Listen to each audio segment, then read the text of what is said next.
Advertencia, lo que viene a continuación es no apto para mentes aburridas. Las opiniones vertidas en este programa son de exclusiva responsabilidad de nuestra insaciable curiosidad. Señoras y señores, porque todo en la vida tiene su ciencia. Aquí comienza All You Need Is Love. El show de ciencia y tecnología más querido del mundo. Con la conducción del periodista Iván Rimaza. ¡Sí!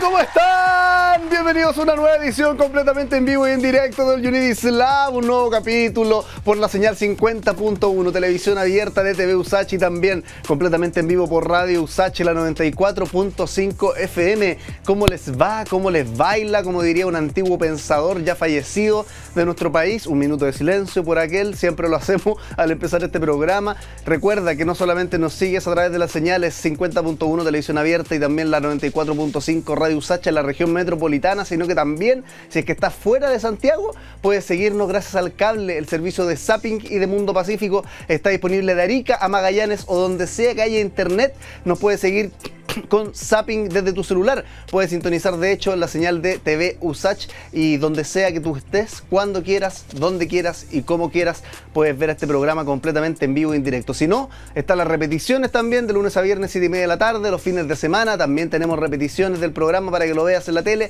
y derechamente ya si no te gusta poner la tele en ningún horario, están disponibles los capítulos siempre en el YouTube de TV USACH y en el Spotify de Radio USACH. En Spotify buscas All You Need Is Love y te va a salir la lista completa de todos los capítulos podcast para que los escuches en camino al trabajo, de viaje, de vacaciones, qué sé yo, como tú quieras. Oye, empecemos como siempre con una pregunta para calentar nuestra cabecita. ¿Qué significa SOS? ¿Qué significa SOS? Y no me refiero a SOS, como lo dicen los argentinos. No. SOS, la señal de auxilio. Mucha gente cree que significa Save Our Souls o Save Our Ship o alguna variación en inglés, pero eso es incorrecto. SOS no significa nada, porque no es una sigla, es una secuencia de sonidos elegida porque en código Morse es casi imposible de confundir. En código Morse la S es 3 puntos y la O es 3 rayas. Entonces la transmisión de un SOS suena pip, pip, pip, pip, pip, pip, pip, pip, pip. Una secuencia fácil de reconocer. O sea, no se eligió por su significado, se eligió por su forma. Pero para entender por qué el mundo necesitaba esa señal, hay que viajar al pasado. Pasa que a finales del siglo XIX, cada país usaba sus propios códigos y sus propias frecuencias para comunicarse, lo que era un problema, porque por ejemplo, un barco alemán en una emergencia no podía ser entendido por una estación francesa. El historiador Daniel Hedrick documentó justamente ese problema, mostrando cómo la explosión de las comunicaciones creó la urgencia de tener un idioma común para las emergencias. Y eso era un problema diplomático. Por eso, en la Convención Radiotelegráfica de Berlín de 1906 se adoptó el SOS como estándar internacional, pero el mundo se demoró en adoptarlo. Tanto así que 6 años después, cuando el Titanic se hundió en 1912, sus operadores enviaron primero CQD, que era la señal de auxilio británica, anterior al SOS. Recién después cambiaron al nuevo estándar del SOS. ¿Y existen otras señales como el SOS? Bueno, sí, pero llegaron después. Mayday, por ejemplo, en la aviación, el triángulo rojo en la carretera, el número de emergencias, el 911 o el que sea, dependiendo de tu país. Pero el SOS fue la primera vez en la historia que la humanidad se puso de acuerdo en una sola señal para decir algo. Una sola señal igual en todos los idiomas. Y no fue por altruismo, fue porque la gente literalmente se estaba muriendo. Acá empieza All You Need Is Love. Te escuchamos. Esto es Conexión Cuántica.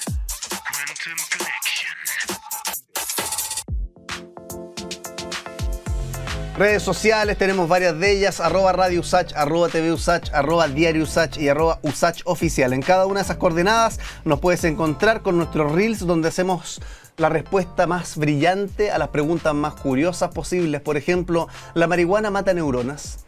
¿El botón del semáforo sirve de algo? ¿El circo ¿Es más chileno que el rodeo, por ejemplo? Y todas esas preguntas nosotros se las hacemos a los expertos en la materia y nos responden cuestiones geniales que tú puedes revisar, te repito, en nuestro Instagram, @tvusach, @radiousach. De hecho, aquí abajito a la derecha tenemos un código QR que tú lo puedes escanear con tu celular y te va a decir como si fuera el menú de un restaurante donde te aparecen copete a 15 lucas. Ya nosotros tenemos reels completamente gratuitos, tanto así que te vamos a mostrar uno ahora. Mira, te lo dedico a ti.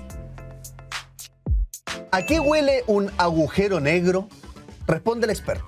Es una pregunta que todavía no hay respuesta. Hay registros de los astronautas que fueron a la Luna, que cuando volvían de sus caminatas lunares olían a hidrocarburos. Hay galaxias donde se descubrieron recientemente azúcares. Entonces es muy lindo imaginarse cuando uno está oliendo, no sé, un postre, que quizá ese olor no es exclusivo de la Tierra. Se han descubierto en el universo todo tipo de moléculas. Por ejemplo, Venus olería a huevos podridos. Si uno pudiese viajar a estos lugares, no se puede sacar el casco para oler porque moriría al instante, pero a partir de estas moléculas en Saturno, en Júpiter, en asteroides, se puede de alguna manera indirectamente suponer cómo olerían esos lugares si hubiese aire y uno pudiese sacarse el casco y olerlo con nuestro aparato olfativo.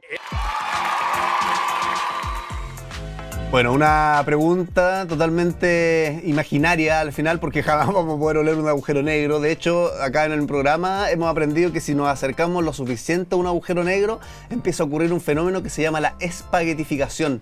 ¿Qué es la espaguetificación? Que el cuerpo se empieza a estirar y se empieza a meter en el agujero negro y nos transformamos en fibras de espagueti, así que lo más probable es que fallecerías antes de ser capaz de oler un agujero negro. De todas formas, ustedes comentaron, ahí el perrito de hecho está oliendo, veamos qué es lo que nos dijeron.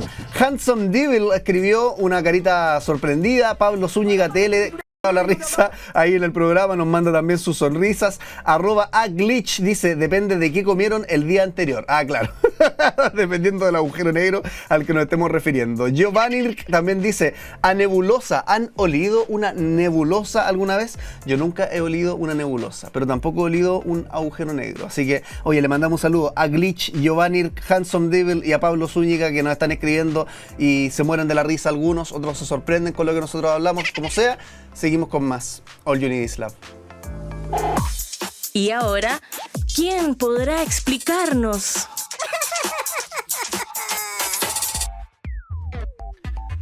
Vamos a hablar sobre glaciares. Los glaciares sabemos que se están derritiendo, que eventualmente, producto de la crisis climática, podrían ir retrocediendo cada vez más. ¿Qué significa esto? ¿Cómo lo podemos solucionar? Hay una iniciativa justamente con glaciares artificiales. ¿Cómo se hace un glaciar artificial? Lo vamos a conversar todo con Sebastián Goldschmidt, el cofundador y CEO de Nilus. Sebastián, te damos un aplauso. Gracias por estar acá en el programa. ¿Cómo te va? Bien, muchas gracias. Gracias por la invitación. Oye, Sebastián, hagamos primero como el panorama, ¿no?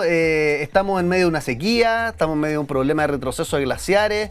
¿Qué es Nilus y qué busca combatir? Sí, bueno, estamos en un estado de emergencia, básicamente. Sí. Y bueno, las lluvias que cayeron hace poquito, obviamente ayudan este último tiempo, pero por otro lado también tenemos, y el gran desafío es cómo manejamos la abundancia. Sí. Yo creo que esa la quiero dejar ahí. Pensando un poco en que hoy día estamos muy preparados para la sequía. Los últimos 10, 15 años hemos vivido periodos de sequía, sí. Pero hoy día es cómo vivimos la abundancia y cómo podemos manejarla de tal manera que no tengamos estas catástrofes naturales. ¿Y qué hacen en Nilus? Bueno, hoy día... O Nilus, no sé cómo preferís decirle. Nilus, sí. Bueno, en Nilus nosotros hoy día nos declaramos como una startup de geoingeniería, donde lo que buscamos es poder recuperar ecosistemas cordilleranos a través de la implementación de reservas de hielo artificial. Ya. ¿Bien? Entonces, básicamente es tomar agua de glaciar y poder volver a congelarla en ciertos lugares específicos con el objetivo de básicamente poder abastecerla durante un tiempo prolongado y poder recuperar esos ecosistemas. Ya. ¿Cuáles glaciares, cómo es el proceso de sacar agua, congelarla? ¿Cómo funciona todo eso? Mira, a través de una cañería tú tomas agua a un punto alto de agua de hielo de glaciar, ¿ya? Y la llevas a un punto más bajo. Ya. Entonces, ¿esas cañerías ya están instaladas o las ponen ustedes? No, es parte del proyecto. Ah, ya. Es parte del proyecto, básicamente. Y tú ahí generas la energía necesaria para en el punto más bajo poder asperjar el agua. Ya. Bien, y ya con condiciones previamente estudiadas, poder congelar esas gotas y poder ir generando estas grandes reservas de hielo artificial. Buena. Sí. ¿Y la idea es que estén estos hielos y dentro de los glaciares artificiales está el agua? O sea, el agua, o sea, estos son conos de hielo. ¿Ya? O sea, básicamente la misma naturaleza hace su pega. O sea, ahí lo que nosotros la ayudamos básicamente a generar que se generen estos conos de hielo. Ya. Bien, entonces hoy día nosotros ponemos una estructura base, pero el resto lo hace la naturaleza. Mira. Y esto, como te preguntaba al principio, combate principalmente sequía, retroceso de glaciares o ambos. Mira, hoy día esto es un proceso de estudio. Ya. O sea, nosotros Están cachando cómo funciona, por decirlo en sí, chileno. Justamente. O sea, ha sido un proceso de aprendizaje. Nosotros llevamos ya casi 6 años en el Parque Arena, en el Cajón del Maipo, donde estamos entendiendo básicamente cómo generar estas grandes reservas, cómo se derriten y también entendiendo en el tiempo cuáles son los potenciales impactos que podemos generar. Entonces ahora, sí estamos trabajando con agua de glaciar. Entonces, el objetivo es poder apoyar a la naturaleza para poder recuperar estos ecosistemas cordilleranos. Oye, entiendo que los escupas, como se llaman estos conos de hielo, estupas, vienen como del Himalaya, ¿no? ¿Cuál es la diferencia? O cuéntanos de dónde agarraste la idea para hacer esto. Sí, así es. Bueno, nos inspiramos en el trabajo que están haciendo las comunidades del Himalaya indio, principalmente de Ladakh, donde ellos, donde vimos una imagen donde almacenaban agua en estado sólido, grandes conos de hielo, para abastecer a sus comunidades en la época de estivales. Entonces, stupa es monumento sagrado. Entonces, Ice Stupa es monumento sagrado de hielo. Hay una connotación también muy espiritual respecto del valor que tiene el agua. O sea, hay comunidades que se han tenido que mover porque no tienen acceso al agua. Entonces, esta ha sido una solución que nos inspiró profundamente y que hoy día nuestro objetivo es poder agregar nuestra componente de datos para poder multiplicar esto, ojalá, en todas las partes, en toda nuestra cordillera. Eso te iba a preguntar, hablaste de datos. ¿Cómo o qué rol juega la inteligencia artificial, los datos en el trabajo que ustedes están haciendo? Bueno, hoy día principalmente es nuestro laboratorio. Por lo tanto, ahí lo que estamos haciendo es medir distintas variables y también poder entender este proceso completo para después poder replicarlo. Entender la naturaleza finalmente y después poder hacer esto y poder incorporarlo en distintos puntos de nuestra cordillera donde podamos generar un impacto positivo. Ahora, ¿cuál es la diferencia entre los estupas del Himalaya y hacerlo en la cordillera? Porque es un paisaje completamente distinto. Supongo que han tenido que adaptar ciertas cuestiones. Sí, definitivamente. Las condiciones son distintas. No es llegar y copiar el mismo mono acá. No, o sea, y nuevamente, porque todos los inviernos son distintos. Nosotros tenemos una componente de nieve que no la tienen en el Himalaya. En el Himalaya a 4.000 metros de altura. Nosotros aquí a 2.500, 2.900 ya tenemos 3, 4 metros de nieve. Entonces, las condiciones son distintas todos los años. Las variaciones de temperatura también son muy distintas. O sea, en muy poco tiempo, no sé, en el Himalaya pasas de 8 grados a menos 15. Entonces, ahí también hay algunas condiciones que hay que manejar. Aquí nosotros nos movemos en otros rangos de temperatura, pero claro, hoy día es como entender y para luego proyectar. Ya, te cacho. Oye, ¿cómo han funcionado los que ya tienen instalados? Porque entiendo que ahí en el Cajón del Maipo pusieron algunos, no sé si de prueba, no sé si lo están ocupando, pero ¿cómo han andado? Bien, o sea, ese ha sido nuestro laboratorio. O sea, de entender, nuevamente, explorar cómo construir esta reserva, luego cómo monitorearla. Entonces, ha sido este camino que hemos desarrollado durante estos 6 años y hemos ido creciendo de a poco. O sea, partimos con 1, el tercer año ya teníamos 3, el quinto año ya teníamos 8, este año instalamos 10. Entonces, ha sido un proceso de ir creciendo y de poder ir entendiendo nuevamente para poder proyectar en el futuro. ¿Y estos 10 glaciares artificiales que ya tienen instalados, están ayudando comunidades, están suministrándolo de agua? ¿Cómo han andado? No, ¿Todavía no? Directamente, porque nuevamente esto es una escala. Es como un laboratorio. Es una escala. Ya, te cacho. Es nuestro laboratorio y queremos entender, queremos hacerlo crecer, obviamente, y posteriormente poder decir, ok, mira, este es el aporte a la cuenca real y que eventualmente pueda abastecer a los... ¿Y cuántos se necesitarían de estos para poder abastecer a un pequeño poblado? ¿Han sacado las cuentas de cuánto les dan estos 10 que tienen instalados ahora, por ejemplo? O sea, mira, nosotros hoy día, por ejemplo, no sé, 250.000 metros cúbicos. ¿Harta agua?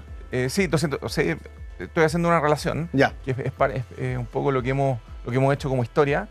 Pueden abastecer unos 4 meses a unas 13.000, 14.000 personas. Wow. Esa es como la equivalencia. Harto. ¿Ya? No es insisto, es como la historia que hemos generado, y esa es más o menos la equivalencia. Entonces, tiene sentido. Ahora, tiene sentido, y si lo transformamos, no sé, a piscinas olímpicas, también hay una conversión como para entenderla. un orden de magnitud, que son 95 piscinas olímpicas. Wow. Entonces, ahora, nuestro objetivo, nuevamente, es cómo esto puede abastecer ecosistemas, y esos ecosistemas también sean los reguladores en el ciclo natural del agua. Es decir, hoy día tenemos glaciares, tenemos humedales altoandinos, y luego también están todas las comunidades, está Santiago. Entonces, en el fondo, es cómo interactuamos finalmente en este ciclo completo. Oye, ¿dónde pueden ir estos estupas? ¿Cómo eligen el punto? No es llegar y ponerlo en cualquier parte, supongo, ¿no? Acá Claro, en plena Plaza Italia podríais poner una estupa, no creo. Hay condiciones que tenemos que cumplir, principalmente que tengamos temperaturas bajo cero durante un tiempo prolongado, lugares de sombra, porque la idea es que estas reservas también persistan durante un tiempo prolongado. Entonces, hay distintas variables que influyen en la generación. Entonces, ahí estamos hablando de, generalmente, ecosistemas altoandinos. ¿Es muy caro hacer esto? Mira, hoy día, nuevamente, es un laboratorio. Nosotros seguimos buscando recursos para estudiar, para generar ciencia. Entonces, ahí es donde necesitamos científicos. Necesitamos recursos, la logística, o sea, estamos construyendo a 3.000 metros de altura. Sí. Entonces hay recursos involucrados, y la idea es poder generar o generar una tecnología que la podamos replicar de manera accesible. ¿Y le ha ido bien juntando la plata? ¿Hay gente interesada en financiar esto?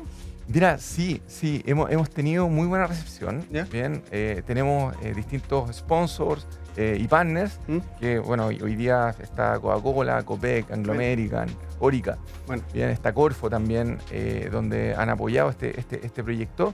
Y en general hay una visión de entender que esto es un problema importante y que hay que juntar, hay que colaborar con distintas organizaciones para poder resolver, porque es un tema de humanidad. ¿Cuál ha sido en este laboratorio que llevan ya 6 años, un poco más, dirías tú, el mayor fracaso?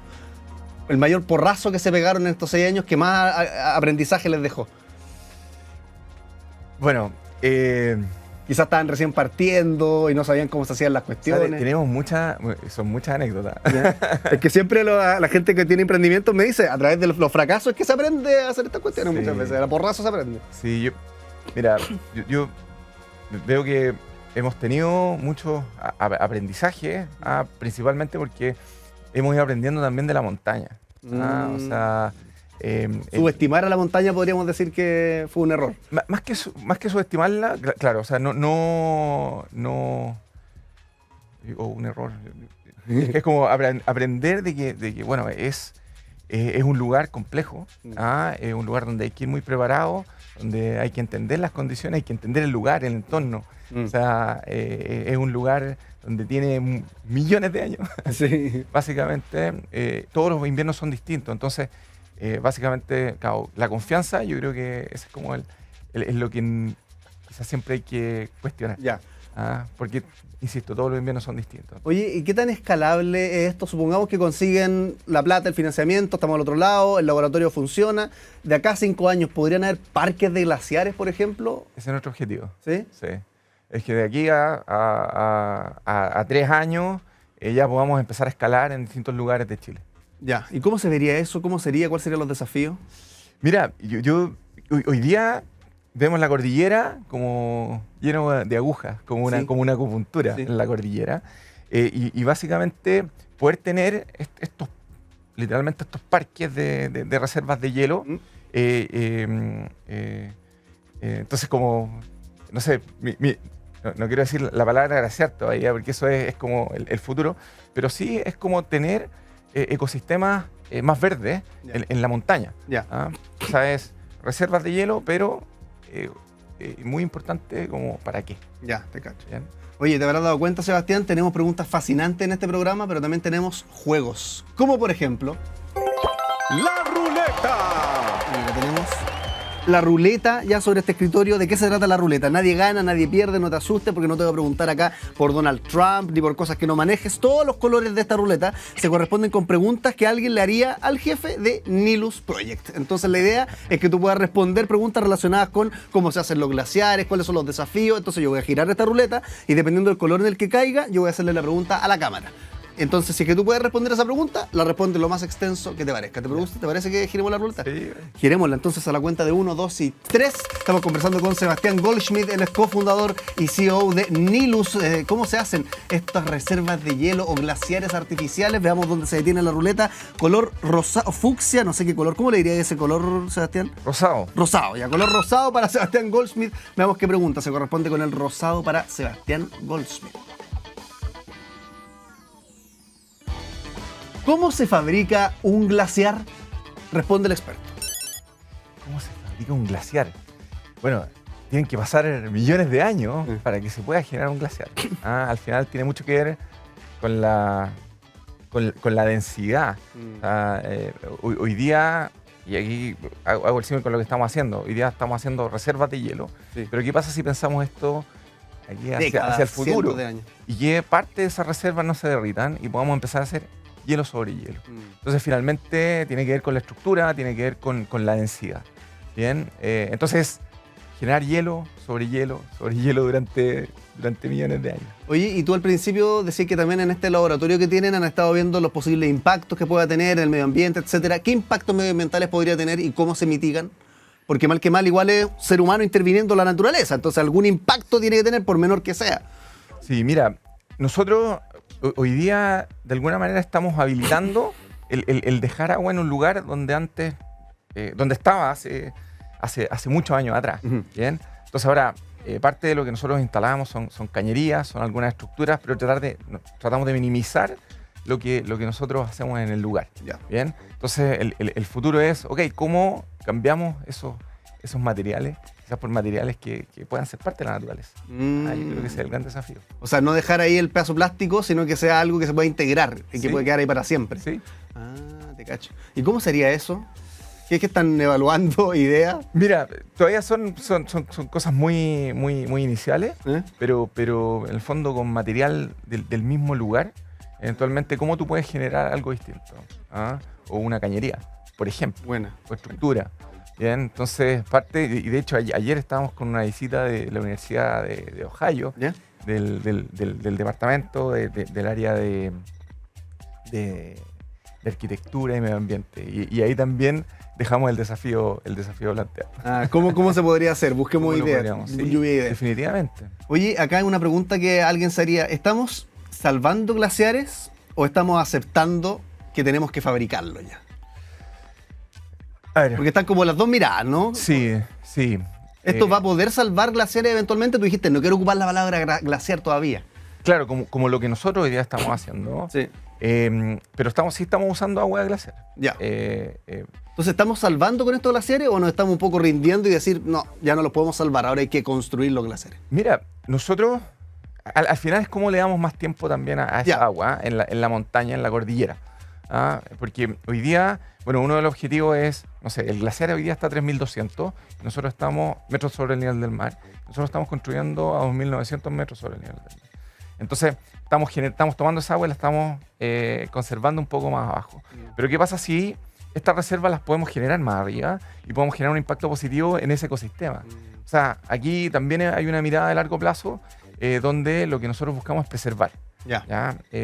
Más que la palabra que ocuparan, pero es preservar. ¿Cómo generamos tecnología para poder preservar glaciares? Y ese es el sueño también del proyecto y del equipo con el que trabajamos hoy día. Oye, lo último, ¿cuánto duran más o menos estos glaciares? ¿Han visto que se derriten fácil, más o menos que un glaciar tradicional? ¿Cómo resiste el hielo a la inclemencia del tiempo? Mira, nosotros hoy día tenemos algunos registros de que nos han durado hasta 4 meses desde que dejamos de congelar.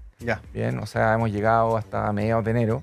Y eso es algo que estamos evaluando y que estamos entendiendo, porque nuestro objetivo es poder extender lo más posible esta reserva. O sea, ojalá poder pasar la temporada estival y poder empezar a generar hielo sobre hielo, que era un poco lo que te comentaba previamente. ¿Y esto sería estupa sobre estupa en definitiva? Esa es la idea. Esa es la idea. O sea, en el fondo, si tengo una reserva, esa reserva se va a retirar durante la época estival, pero que parte de esa reserva también permanezca, persista y podamos generar reserva el siguiente año sobre esa reserva. Entonces, ahí es donde está el gran desafío que hoy día estamos tratando de resolver. Oye, ¿cómo se congela y queda como un cono esta cuestión? Como en la práctica, tú nos dijiste que lo sacan por una cañería y todo, pero ¿cómo es el proceso? Yo he visto una foto en internet como que salen unos chorros de agua por arriba. ¿Tiene que ver eso con el proceso de congelamiento? Sí, justamente. O sea, aquí era un poco lo que te comentaba. Nosotros generamos la energía, es gravedad, y en el punto más bajo tenemos un sistema de aspersión. Y esa gota es la que se congela con las mismas condiciones del lugar. Y ahí se van generando estos conos de hielo. Bueno. Sebastián Goldschmidt, CEO de Nilus, un proyecto que quiere preservar los glaciares de nuestro país. Sebastián, te damos un aplauso. Muchas gracias por estar acá en el programa. Gracias, Iván, por la invitación. Seguimos con más, ¿les parece? All You Need Is Love. La máquina del tiempo. ¿Cómo eran los pantalones en la antigüedad?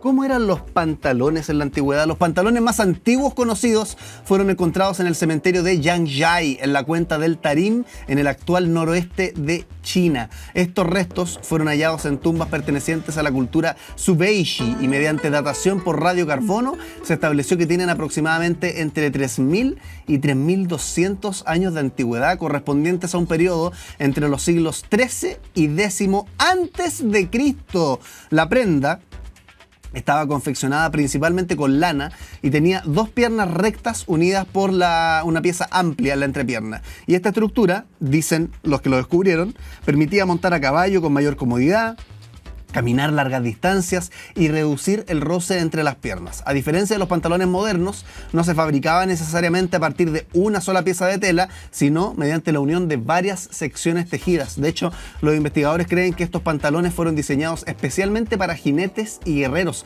porque en las mismas tumbas se encontraron elementos relacionados con la equitación y las armas, lo que refuerza la idea de que la prenda nació como una solución práctica para la movilidad y la guerra a caballo. Avanzó el tiempo y los pantalones también adquirieron una dimensión cultural. Para muchos pueblos sedentarios del Mediterráneo, esta vestimenta era asociada a los pueblos del norte y del este, considerados extranjeros o bárbaros. En el mundo greco-romano, la túnica continuó siendo la prenda principal durante siglos, mientras que los pantalones eran observados con cierta distancia. De hecho, con el tiempo, los romanos comenzaron a incorporar distintos modelos, especialmente entre soldados destinados a regiones frías y entre las tropas, que combatían también contra pueblos que ya utilizaban pantalones. Algunas de estas prendas recibían el nombre de feminalia, que llegaban hasta las rodillas o a la mitad de las pantorrillas, y bracae, que eran más amplias y podían alcanzar los tobillos.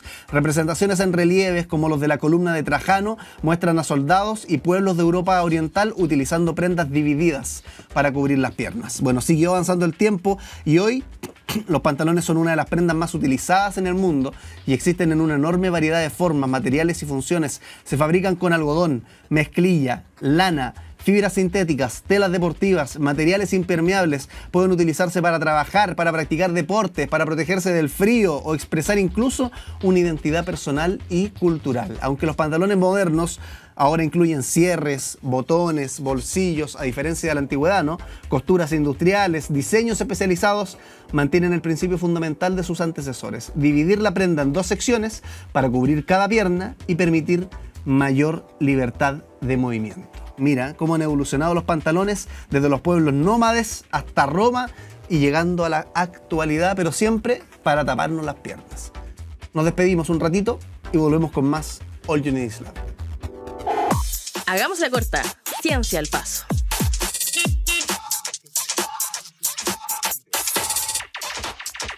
Seguimos con más fuerte el aplauso.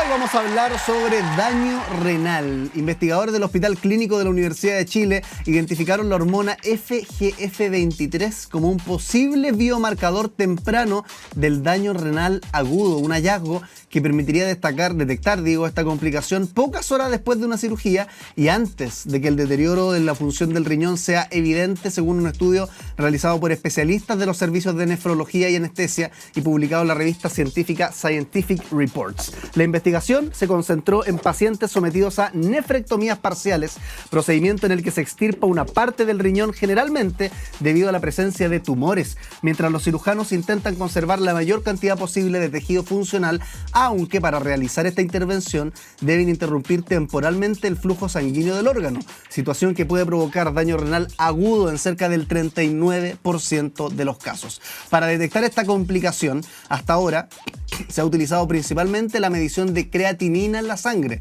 pero este indicador puede tardar hasta 48 horas en aumentar, por lo que cuando confirma la existencia de daño renal, este ya puede ser importante, mientras que los investigadores observaron que los niveles de esta otra cuestión, FGF23, se elevan desde las primeras horas posteriores a la operación, lo que permitiría anticipar la evolución del paciente. La hormona FGF23 se produce principalmente en los huesos y normalmente ayuda a regular los niveles de fósforo en el organismo. Sin embargo, ante una inflamación o una falla inicial del riñón, el tejido óseo libera esta molécula de forma abrupta y además el estudio estableció que mientras mayor es el aumento de esta hormona, mayor sería el riesgo de que el paciente desarrolle una insuficiencia renal severa.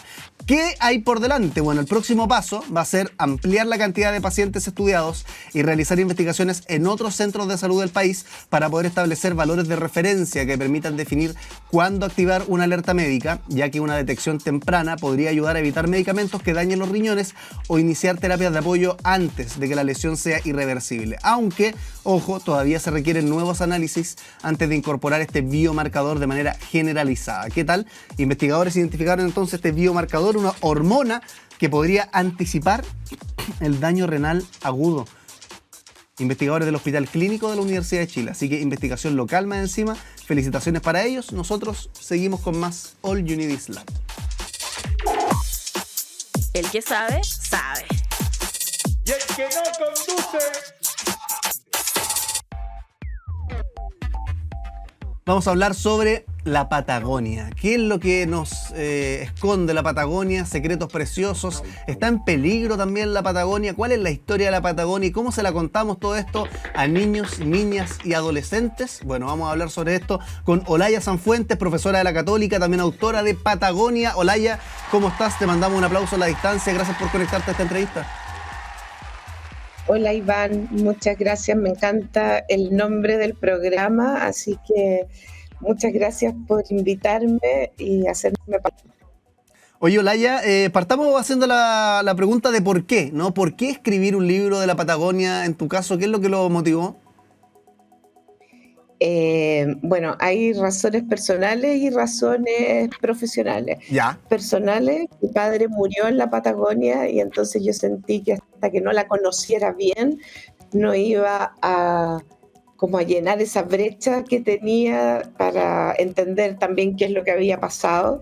Y estuve viajando tiempo a este lugar y me fui encantando no solamente con los paisajes que son sublimes, espectaculares, sino que también con la gente que realmente encarna un estilo de vida. Es casi como estar en un país distinto al que vivimos los santiaguinos, muy distinto también a cómo se vive en el norte. Entonces sentí que había ahí una deuda con mucha gente que no conoce bien la Patagonia. Es una muy buena marca, la gente habla de Patagonia, pero no la conocemos bien.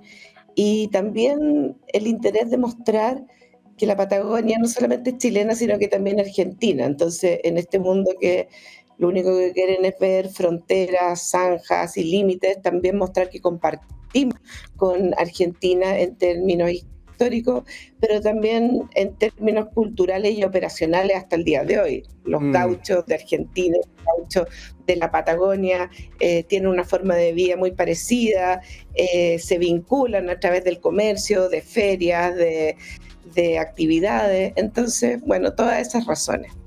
Ahora, el libro es también una obra de arte, y lo digo no solo en el sentido obvio que todos los libros son obras de arte, sino que en particular el que estamos viendo ahí, de hecho en las pantallas de TV USACH, ilustrado por Luisa Rivera, tiene una imaginería increíble. Cuéntanos también sobre este otro lado, que no solamente texto, también es ilustración.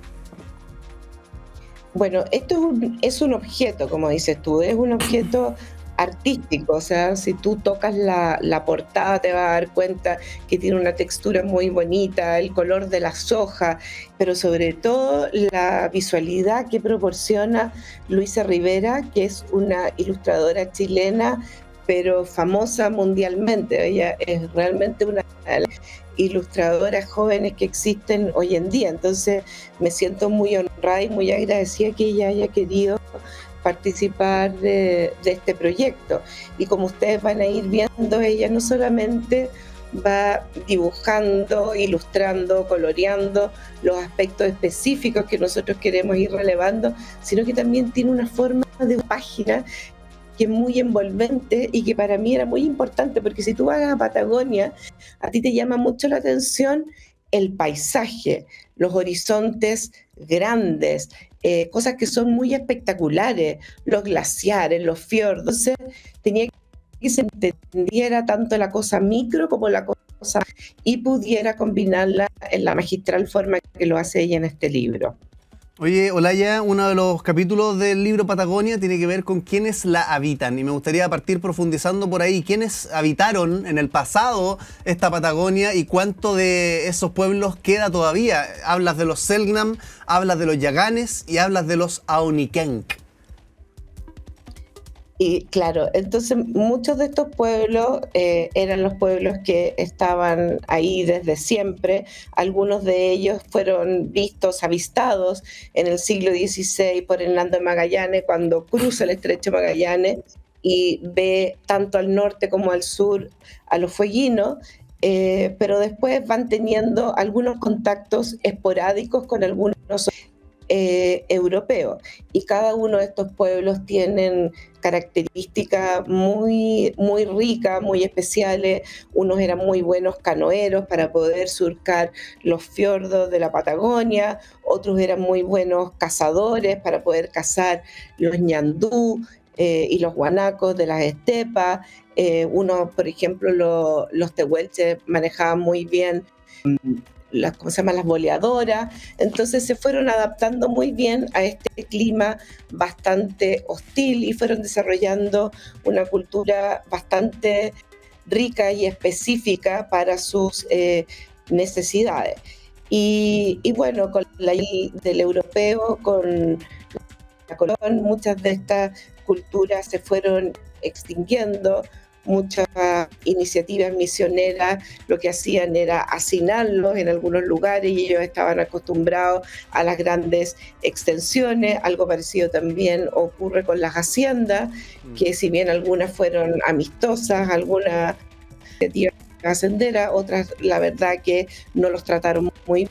Entonces lentamente se fueron extinguiendo, aunque sí iban quedando algunos resabios de su artesanía, de forma de vivir, que hay que estar atentos hoy en día para que no se pierdan para siempre. Bueno, tú hablabas de esto como un poquito más oscuro que ocurría con las haciendas, los Selknam, derechamente hubo ahí un genocidio de esta población, pues, ¿no? Sí, hay genocidio de esta población. Hay una película que se llama Los Colonos, donde uno puede ver eso, que muchas veces algunos hacendados o incluso de parte de la administración central, incluso pagaban por algunos de estos indígenas si no se suplían necesidades de la hacienda. Ahora me llama la atención porque todo este pasado oscuro, tú igual lo incluiste en un libro que es para niños, niñas y adolescentes. Y yo me pregunto, ¿cómo se explica, por ejemplo, los zoológicos humanos a este sector de la población? ¿Cómo le explican los zoológicos humanos a los niños y niñas? Tu pregunta tiene varias capas y creo que es como muy interesante de construirla. Este es un libro para grandes y para niños, tiene distintas capas de información, es visualmente muy atractivo y por lo tanto los niños entran fácilmente por lo visual, pero también tiene temas muy conflictivos como los monopolios de la pesca, como claro, los agendas, como las represas, etcétera, etcétera, y como los zoológicos humanos, como tú bien dices.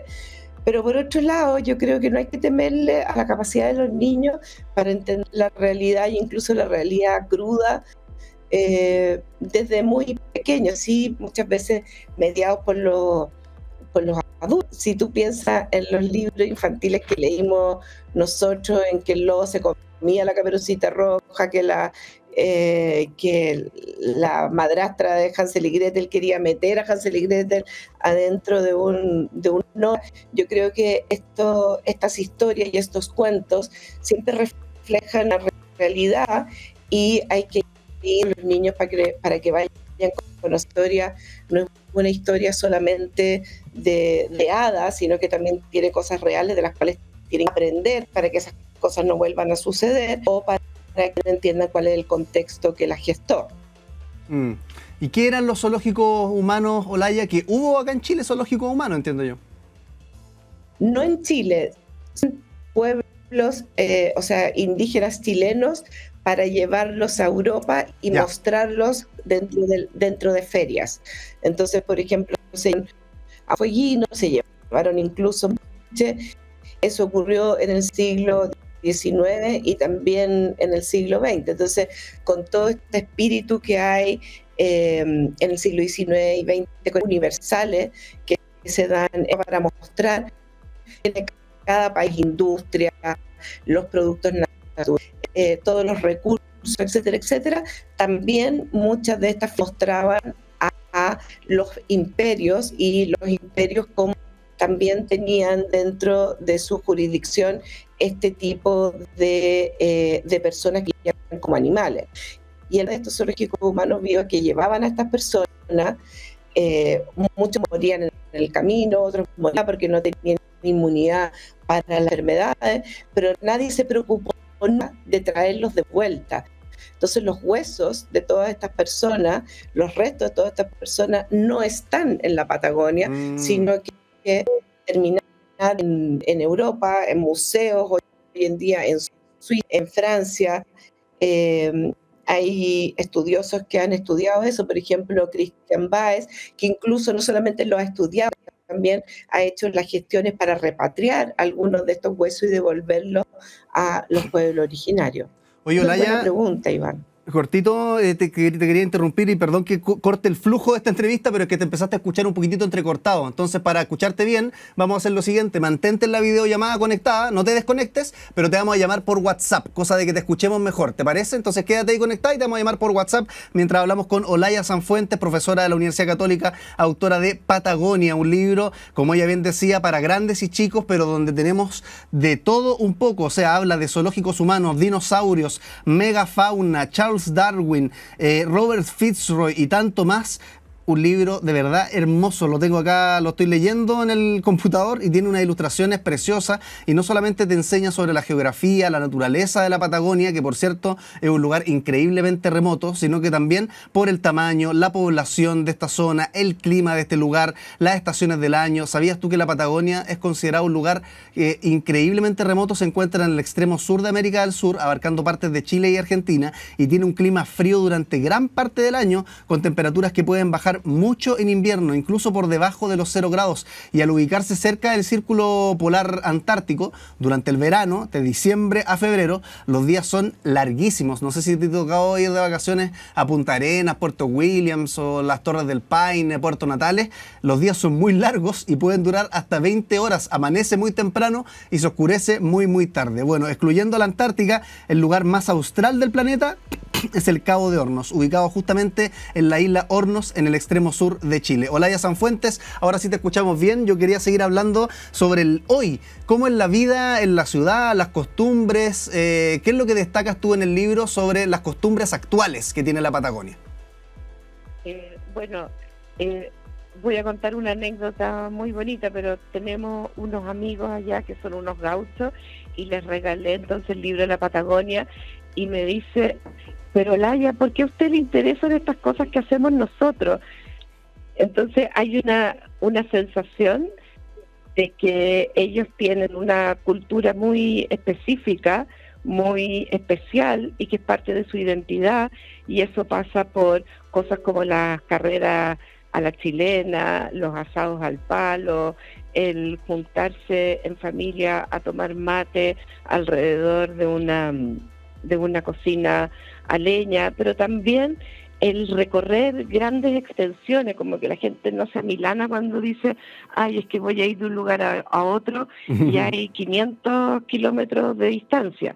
Entonces es una forma de ser que está muy apegada a la familia, estas tradiciones que te digo yo, y como te decía al principio del programa también, siempre mirando y conviviendo con el lado argentino como si fueran una sola cultura, lo cual lo encuentro muy interesante porque es una muestra de que los límites son una creación arbitraria que obviamente tienen que existir, pero también podemos estar atentos a aquellas cosas que nos unen y son parecidas. Uy, se nos fue Olaya Sanfuentes, cosas que nos unen. ¿Nos escuchas bien, Olaya? ¿Sí?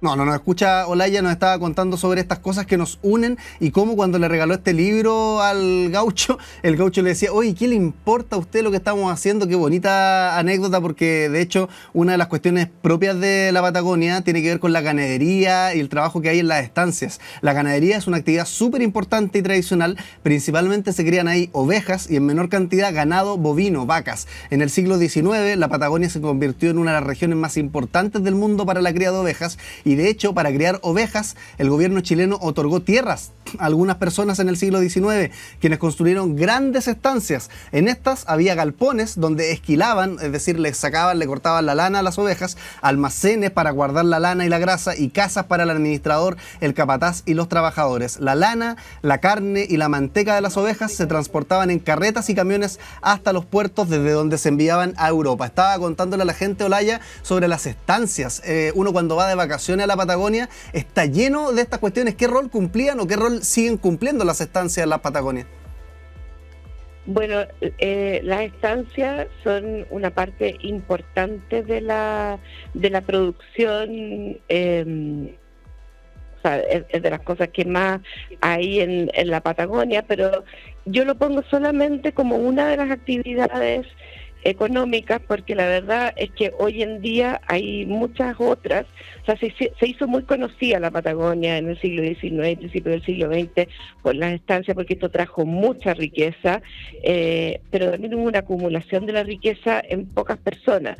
Entonces yo lo que hago en el libro también es recuperar otras actividades económicas que están trayendo más trabajo y riqueza en forma más diversificada a más personas, como la minería, como la agricultura. Incluso hay muchos huertos orgánicos que están surgiendo que son importantes para el autoconsumo, la pesca, mucha también trabajo de la madera, las forestales. Entonces después los salmones, que uno puede tener una opinión en contra, pero ahí están. Y sobre todo el turismo. El turismo hoy en día es una de las actividades económicas más importantes que se dan en la Patagonia y tiene que hacerse de forma responsable para que nuestros hijos y nuestros nietos también puedan gozar de la Patagonia, pero está resultando cada vez una actividad más atractiva, no solamente para los turistas, sino que para los locales, que están adaptando también sus formas de vida y sus formas de recibir para poder también favorecerse con esta actividad económica. Oye, Olaya, te habrás dado cuenta, tenemos preguntas fascinantes en este programa, pero también tenemos juegos, como por ejemplo... La Pecera. ¿Y de qué se trata esta pecera, Olaya? Cada uno de los papelitos que hay acá adentro se corresponde con una frase que la gente podría decir sobre la Patagonia. Y la idea es que yo cuando lo saque de la pecera y lo lea a la cámara, tú la confirmes, la matices o la desmientas. Entonces, si es que lo que yo digo te parece que es más o menos sensato, tú lo confirmas, desarrollas después una respuesta de por qué es confirmado. Si es que te parece que más o menos, lo matizas o lo desmientes y también desarrollas una respuesta. Es como el verdadero y falso del colegio. Justifique su respuesta. ¿Te parece que saquemos un papelito de la pecera? Sacamos un papelito de la pecera, entonces estamos conversando con Olaya Sanfuentes, profesora de la Universidad Católica y autora de Patagonia. Veamos qué es lo que nos dice la pecera para Olaya Sanfuentes. La Patagonia está en peligro. ¿Qué dice la experta?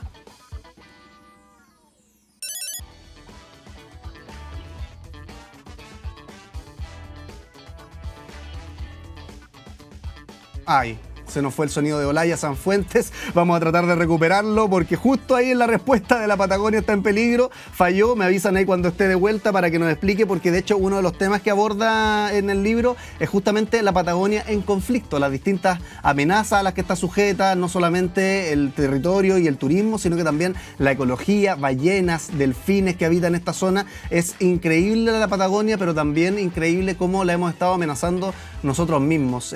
Olaya Sanfuentes, dinos, ahora sí, si es que la Patagonia crees tú que está o no está en peligro. ¿Me escuchas? Sí, te escucho. Ahora sí desarrolla la respuesta, dale o no. Ya. Bueno, yo creo que todos los ecosistemas están en peligro en la medida el cambio climático está influyendo en todo el planeta. Y efectivamente negar que, por ejemplo, los glaciares están en retroceso es una irresponsabilidad. O sea, realmente el cambio climático está produciendo que muchos de los glaciares se derritan y estén perdiendo y envergadura, y eso es muy importante. Pero también hemos visto el lado positivo de cuando las cosas están en peligro, que cuando las comunidades se unen por un fin que consideran importante y luchan para que no ocurra lo que puede ser algo muy positivo, como fue el caso de Patagonia sin represas, donde hubo una campaña nacional, internacional, a nivel local. O sea, hubo muchos actores y muchas escalas involucradas para que en el fondo se dara algo que era muy importante. Entonces sí, hay muchas cosas que están en peligro, que son propias de la Patagonia, otras que son consecuencias del cambio climático, otras que son consecuencias del mal uso o de la explotación indebida de algunos recursos. Pero también es súper importante entender que este tipo de libro lo que pretende es concientizar sobre la importancia, la belleza y lo identitario que es para nosotros este lugar, para que todos los niños que leen esto, los adultos y los jóvenes sepan que esto es algo que hay que cuidar. Si no conoces, no quieres. Y este libro es una forma de que todos conozcan estas tierras, vayan in situ a experimentarla y digan hay que cuidar. De verdad que es uno de los reductos más prístinos y más preciosos del planeta. Olaya Sanfuentes, profesora de la Universidad Católica y autora de Patagonia, además reconocido hace poquito con la Universidad Autónoma, se ganaron un premio, felicidades, te mandamos un aplauso a la distancia, gracias por conectarte. Iván, espero que haya resultado bien. Sí, en la medida de lo posible. Olaya, que estés bien, chao, chao. Nosotros seguimos con más, ¿te parece? All You Need Is Love.